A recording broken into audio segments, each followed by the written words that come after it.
Alrighty, so hi everyone and welcome to a very exciting video. Today we're going to be experimenting with the saddle again.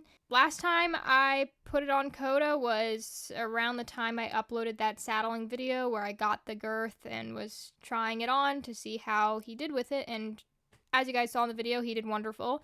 But it's been a couple months, so yeah, we're going to be experimenting with that again in today's video. Okay, so this is a bit of a weird jump into a video, but we had the farrier come out for the second time. He said, don't wait on Koda's feet. They are solid enough to start him under saddle. And I have just had this creeping feeling that the time is coming to try to sit on Koda's back. So I put on some breeches just in case, because if I get the feeling like, hey, the time is now, then I'm gonna get on his back if I get that sort of feeling and if I feel he's with me. If I'm like, if he's not ready, then he's not ready. If I do get on his back, I'm not gonna try to ride him around or anything, not at all. I'm gonna reward the behavior. I'm gonna reward him standing there. If he moves, I'm gonna ask him to halt, and I'll reward him when that happens, and then I'm gonna get off. I have this feeling that the time is creeping up, and I don't know, and I want to be ready for that. So I have these full seat breeches because I also want to have complete stick in case. I have my body protector and my helmet that are sitting inside, so if I'm like, okay, hey, I'm feeling like I should start, then, I'm going to put those on. I just really don't know. So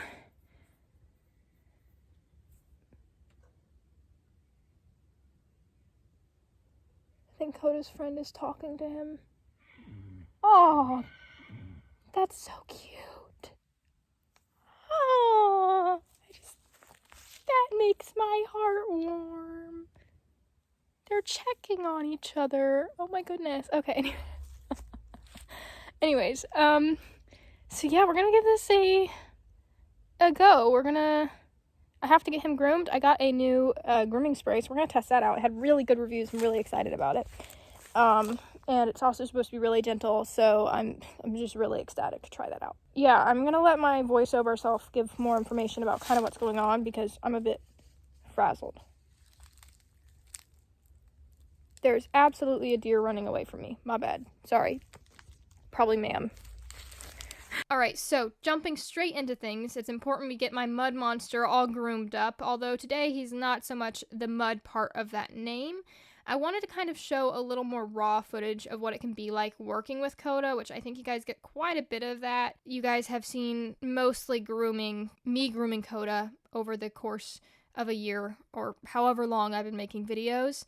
Because that's the main part of him. The main thing that I've been doing with this horse is grooming him, but it's taken us a long way. So, grooming horses, it's important. Anyways, but I did want to show a little more raw footage, some things that I'd probably normally cut out in a typical video, but I wanted to kind of show that Koda did not feel like standing still. So you'll see while I groom him that we are just literally walking the whole entire block. It just, it was a bit of a mess.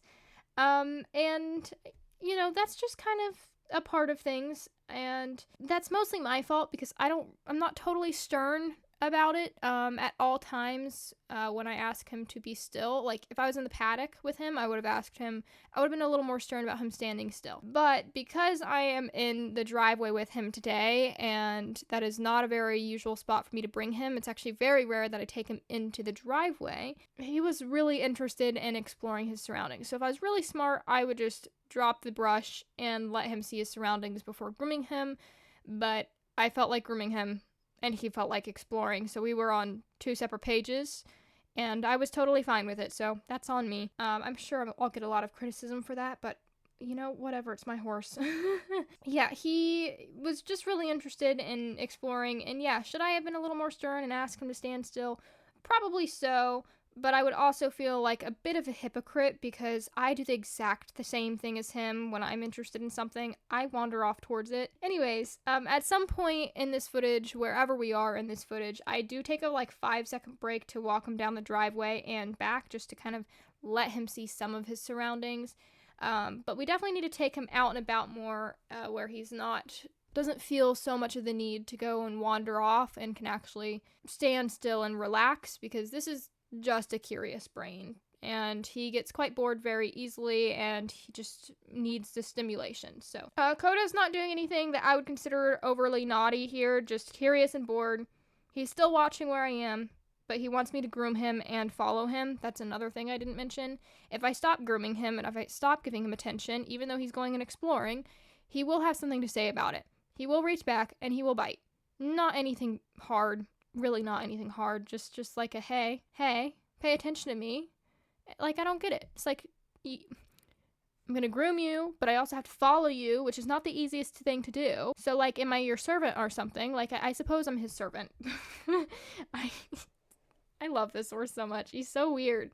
Anyways, today we're gonna tack Koda up and see how he does. Also, I did mention the farrier at the beginning of the video. I did not get any footage of that once again. It was a second trim, which I believe was actually late, but the previous farrier had come out with my trainer, never got back in touch with me, so oh well, whatever. And I had a farrier that I brought out a year ago that I really wanted to bring out again to work with Koda. That trim didn't work out. I think I talked about that in the hoof update video. That first trim didn't work out. Koda was too dangerous for it, but Dale, my farrier, was willing to come out again and give Koda a try. Dale really likes Koda, and Dale is willing to be Koda's farrier from here on out. Koda was so perfect. Well, perfect in comparison to other horses? No, but he was really well behaved, and Dale really liked Koda, so that's awesome. I was so proud of Koda. He was very, very good. He was so relaxed by the end of the trim that he was half asleep, and he was forgetting to chew and swallow his food. So it was just sitting in his mouth, and then he'd be like, oh, there's food in my mouth, and he would chew it and eat it. And he also had a fifth leg, but as you would know if you've seen my videos before, it is not unusual for Koda to have a fifth leg, so we just move on from that. He still thinks he's a stallion sometimes, so we just don't talk about it. Anyways, I think it's time for the rambling and the update to be over, and let's jump into finally tacking Koda up, and let's see how he does.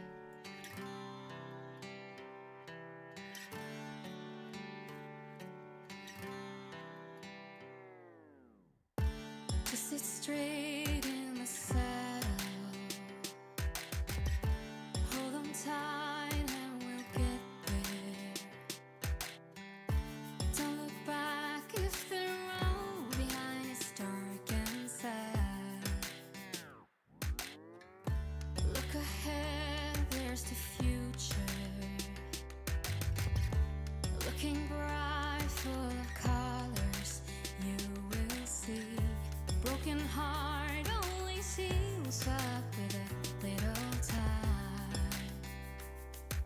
You live and you learn, have a blast. You're following up the road is what matters at last.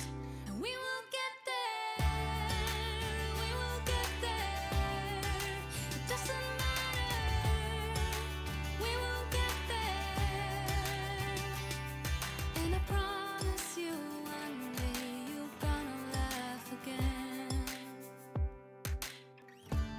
Every storm, every sacred, oh, that we pass on our journey. It's the ups and the downs that makes you feel alive. You live and you learn, have a blast. Following it up the road is what matters at last. And we will get there, we will get there. It doesn't matter, we will get there. And I promise you one day you're gonna laugh again. Keep holding on, you can't go wrong, 'cause what you know is true for you. Don't let it go, and stand up for what you believe in, and what you have seen is true. Alright, so as you can tell, Koda did really, really well with tacking up. So as you'll notice throughout this video, I use a lot of food to reward Koda. I will go into kind of what I feed Koda as a food reward in a different video, not in this one. But the reason why I'm doing this, I'm also using vocal rewards, but it's just a really high value reward I want to give him for allowing me to do this and for trusting me with it. And you know, I don't know what his experience was previously, so whether or not you agree with food rewards, that's okay. But this is how I've done it, and this is how him and I have the most fun with it, so that's what I'm doing. I don't hardly ever use the clicker. I found just that I had a hard time multitasking. Like, I have a hard time clicking and rewarding and doing all of that fast enough. It's just a skill I need to work on. I think I just naturally do like a vocal cue, or my body does when he does something correctly, because I hardly ever use the clicker, and he seems to know exactly what I'm asking for, what I'm saying, and what specifically I am rewarding him with. He's a very intelligent horse. I'm very blessed to have a very intelligent horse. But yeah, as you can see here, he just did really good. He really trusted me with doing all of this. I made sure he felt what was happening. I made sure to let him check out what I was doing. So you'll kind of see in those clips that he would look back to check me out, and that is perfectly okay. You'll probably see that whenever I bring food to him, he will look away. That's something that we were working on, is him kind of getting his head out of my space if he is going to take food. He has to still learn that he can't just like nag me for food, but I do have a love for his little puppy eyes that he does.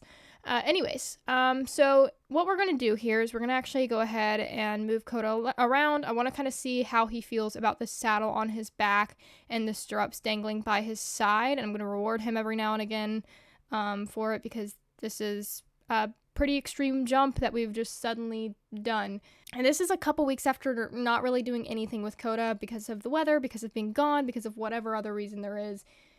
We've hardly been doing anything. Oh, because of the ulcer thing and whatever else I said, I gave him some time off where I wasn't messing with him because it just wasn't going well, and him and I weren't getting along because he didn't feel well. So I let him sit for a little while. I even took a break from grooming just because I groomed the areas, checked him to make sure he wasn't getting any sort of rain rot, made sure he was healthy, made sure to do his feet every day. But there's no point pushing it if it's uncomfortable and painful, if he has anything like ulcers or anything like that going on. But he is fully comfortable now, and he is content. Otherwise, I wouldn't be doing what I'm doing in this video. So another thing that I'm doing is I'm taking the time to kind of move the saddle flaps around, move the stirrups around, basically see if anything is annoying him. I'll slap the saddle, I'll do all sorts of that stuff, and then at some point I'll call it good. Now, I really don't want to push the limit or overwhelm Koda, so I only spend a few minutes with the saddle on and moving him around, and then I take the saddle off. As you'll see in the video, when I take the saddle off, he actually tenses up and he doesn't really appreciate it.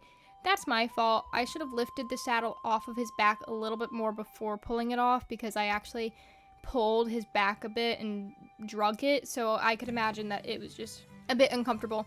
So the next time I saddle him up and then take his saddle off, I make sure to lift it further off of his back. And as you'll see, whenever that comes up, it's a much better experience for him. He doesn't tense up as bad or anything like that. So actually, when we finished our session, he really was not interested in going back to the pasture. So I decided to put him in his paddock, but really and truly, he wasn't done with the session. I wasn't done either. I wanted to continue going on, but I knew that the best thing for me to do was end the session on a good note and not push it any further. As much as both of us actually wanted to continue, I didn't want to push it. And I just find it so strange that he was interested in going back and continuing. Like, I just didn't really expect that. Like, obviously this is a rewarding thing, but I don't know, it was definitely strange.